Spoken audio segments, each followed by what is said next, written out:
వేదికపై ఉన్న ప్రియతమ ముఖ్యమంత్రి శ్రీ వైఎస్ జగన్మోహన్ రెడ్డి గారికి, వేదికపై ఉన్న పెద్దలకు, జిల్లా నలుమూలల నుంచి మేము సైతం సిద్ధం జగనన్నకు అండగా నిలబడేందుకు అని చెప్పి జిల్లా నలుమూలల నుంచి ఇక్కడికి విచ్చేసిన అన్నదమ్ములకు, అక్క చెల్లెమ్మలకు పేరు పేరున హృదయపూర్వక నమస్సుమాంజలు తెలియజేస్తున్న సవినయంగా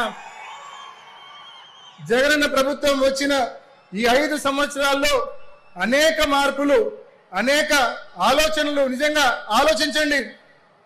సచివాలయాలు కావచ్చు, ఆర్బీకేలు కావచ్చు, విలేజ్ హెల్త్ క్లినిక్లు కావచ్చు, ఈ రకంగా పరిపాలన గ్రామ స్థాయి ప్రజానీకానికి అందుబాటులోకి తీసుకొచ్చారు. నిజంగా ఇవాళ ప్రతి ఒక్కరూ ఆత్మగౌరవంతో బతుకుతా ఉన్నారు. పెన్షన్ల కోసం, ఇళ్ల కోసం ఏ ఒక్కరి దగ్గరికి పోయి చేయి చాచాల్సిన పని లేదు. మన ఇంటి దగ్గరికే సగర్వంగా మన ఆత్మగౌరవం నిలబెట్టేలా ఇవాళ జగనన్న పరిపాలన కొనసాగుతా ఉంది. 2 సంవత్సరాలు కోవిడ్ మహమ్మారి వలన ఇబ్బందులు పడినప్పటికీ కూడా ఇచ్చిన ప్రతి వాగ్దానాన్ని, చేసిన ప్రతి హామీని కూడా జగనన్న అమలు చేసి చూపించారనే విషయాన్ని మీ అందరికీ మనవి చేస్తా ఉన్నా.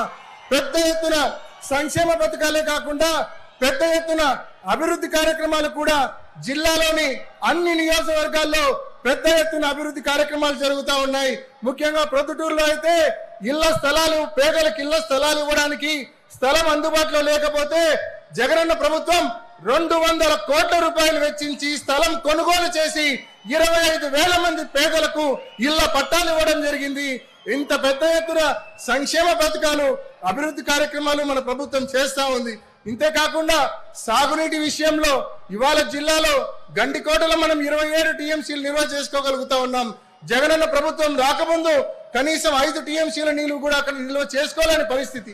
దాదాపు 900 కోట్ల రూపాయలు ఖర్చు చేసి ఇవాళ అక్కడ 27 టీఎంసీల నీళ్లు స్టోరేజ్ చేసుకుంటా ఉన్నాం. 3 సార్లు స్టోరేజ్ చేస్తాం ఈ 5 ఏళ్లలో మనం 27 టీఎంసీలు. అదేవిధంగా సిబిఆర్ లో 10 టీఎంసీల నీళ్లు మనం స్టోర్ చేశాం. ఇంత పెద్ద ఎత్తున సాగునీటి ప్రాజెక్టులు కూడా జగనన్న ప్రభుత్వంలో స్టోరేజ్ కావచ్చు, పనులు కావచ్చు మరి జరుగుతూ ఉన్నాయి. ఇన్ని మంచి పనులు మనం చేస్తా ఉన్నాం కాబట్టి ప్రతిపక్షాలకు మనల్ని ఏలు పెట్టి చూపించే పరిస్థితి లేదు. కాబట్టి ఇవాళ వ్యక్తిగతంగా క్యారెక్టర్ అసాసినేషన్ చేస్తా ఉన్నారు. వాళ్ళకు బలం లేదు, ధైర్యం లేదు. కాబట్టి తెలుగుదేశం పార్టీ, చంద్రబాబు నాయుడు, బీజేపీని, జనసేనను తోడు తెచ్చుకున్నారు. ప్రత్యక్షంగా పరోక్షంగా కాంగ్రెస్ తో కూడా పొత్తు పెట్టుకున్నాడు చంద్రబాబు నాయుడు. ఎంతమంది పొత్తులు పెట్టుకున్నా సరే జగనన్నకు తిరుగులేదు. జగనన్నకు మీరందరూ జగనన్న తరపున స్టార్ క్యాంపెయినర్లుగా ఉన్నంత వరకు, జగనన్నకు ఆ దేవుడి దయ, మీ అందరి దీవెనలు ఉన్నంత వరకు చంద్రబాబు నాయుడు ప్రత్యక్షంగా పరోక్షంగా ఎంత మందితో పొత్తులు పెట్టుకున్నా ఏమి చేయలేరని మీ అందరికీ తెలియజేస్తూ, ఇంత పెద్ద ఎత్తున వచ్చి ఆశీర్వదించినందుకు మరి మీ అందరికీ పేరు పేరున ధన్యవాదాలు తెలియజేస్తూ, జగనన్న ప్రభుత్వానికి మీ ఆశీస్సులు ఇలాగే ఉండాలని మనస్ఫూర్తిగా మీ అందరికీ పేరు పేరున మనవి చేసుకుంటూ ముగిస్తున్నా.